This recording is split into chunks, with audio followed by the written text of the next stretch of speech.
Baada ya kusema hayo, naomba sasa nijielekeze kwa ufupi sana, kwa sababu mambo mengi yamekwisha kuainishwa na yamekwisha kusemwa, na nisingependa kuongea mambo marefu, lakini niendelee kuungana na wasemaji walionitangulia pamoja na waziri mwenzangu kuwapongeza sana viongozi wetu hawa, kuanzia mkurugenzi wetu ambaye anasimamia pamoja na upande wa Zanzibar, na ndugu zangu wa BAKITA pamoja na BAKIZA kwa kazi kubwa nzuri wanayoifanya, na sisi tunaahidi ya kwamba tutaendelea kuwapa ushirikiano kuhakikisha kwamba Kiswahili si tu kwamba kinaishia kwenye idadi ya watu milioni 500 duniani, bali tunakwenda zaidi hata bilioni 2, 3, 4, 5 kama ambavyo dira ya taifa letu 2050 imeainishwa.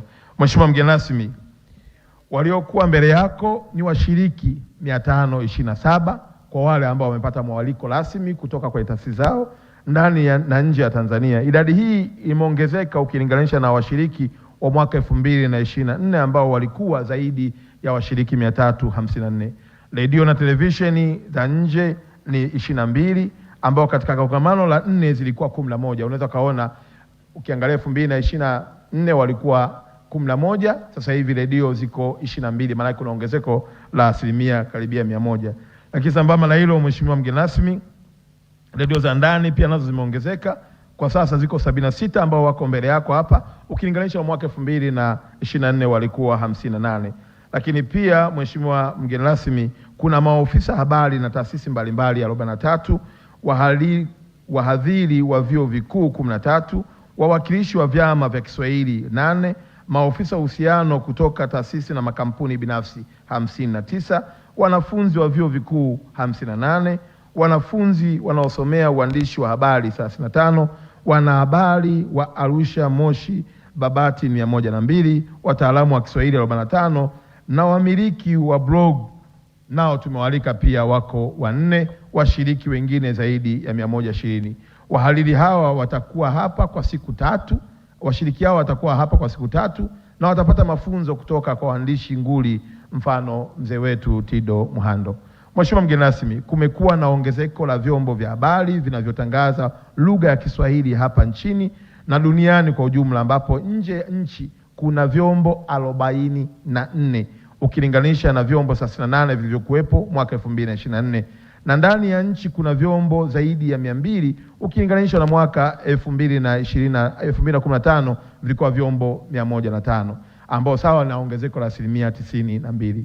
Hivyo kupitia kongamano haya, wanahabari watapata fursa kujadiliana kwa pamoja kuhusu mambo yanayohusu utangazaji wa Kiswahili na kufahamishana fursa mbalimbali zinazopatikana duniani kupitia tasnia ya habari. Mheshimiwa mgeni rasmi, yamesemwa mambo mengi kwa kina, umuhimu wa vyombo hivi vya habari kukichukua Kiswahili na kukipeleka nje ya mipaka yetu ya Tanzania.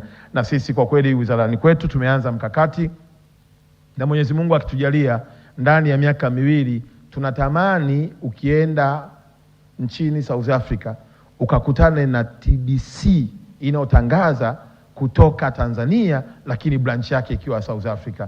Tunatamani ikifika kipindi unaenda Morocco, unaenda Cairo, unaenda Kenya, unaenda Uganda, angalau ni mikakati yetu ndani ya miaka 2 tuwe na nchi sio chini ya 10 ndani ya bara la Afrika ambao TBC chombo chetu cha taifa cha habari kikiwa na branchi zake ndani ya hizo nchi. Itakuwa ni mojawapo pia ya kukuza Kiswahili na kufanya Tanzania iwafikie katika hizo nchi kupitia lugha yetu ya Kiswahili. Mheshimiwa mgeni rasmi, yamesema mambo mengi, lakini nayo furaha kukufahamisha kuwa pamoja na kuwahimiza wataalamu wa Kiswahili na wataaluma za usanifu wa kuchangamkia fursa za Kiswahili, pia serikali inajitahidi kuweka mazingira wezeshi ya kupatikana kwa fursa hizo. Mathalani, serikali kupitia mabaraza imefungua vituo 20 nje ya nchi kupitia balozi zetu na vituo 35 ndani ya nchi. Idadi hiyo vituo imeongezeka kutoka vituo 2 vilivyokuwepo nje ya nchi na vituo 3 vilivyokuwepo ndani ya nchi. Maana unaweza kaona ndani ya nchi sasa tuna vituo 200 na nje ya Tanzania tuna vituo 20. Na Mheshimiwa mgeni rasmi, nilipata nafasi mwezi uliopita kwa Ufaransa, nimeona pia moja kituo kinachofanya vizuri kuwafundisha watu Kiswahili kinachoratibiwa na Watanzania ni katika ubalozi wetu wa Ufaransa ambao wanafanya kazi kubwa ya kuhakikisha Kiswahili kinaendelea kutamalaki. Mheshimiwa mgeni rasmi, pia ulivyopita sawa na ongezeko la 1,000, na Tanzania ni nchi pekee iliyomudu kufungua vituo vya ufundishaji wa Kiswahili nje ya nchi. Maana yake Kiswahili si tunaongea katika nchi zetu zote ya Jumuiya ya Afrika Mashariki, lakini Tanzania ndio nchi pekee ambayo tumefanikiwa kuwa na hivyo vituo na kuonyesha kwamba Kiswahili kimezaliwa ndani ya taifa letu la Tanzania.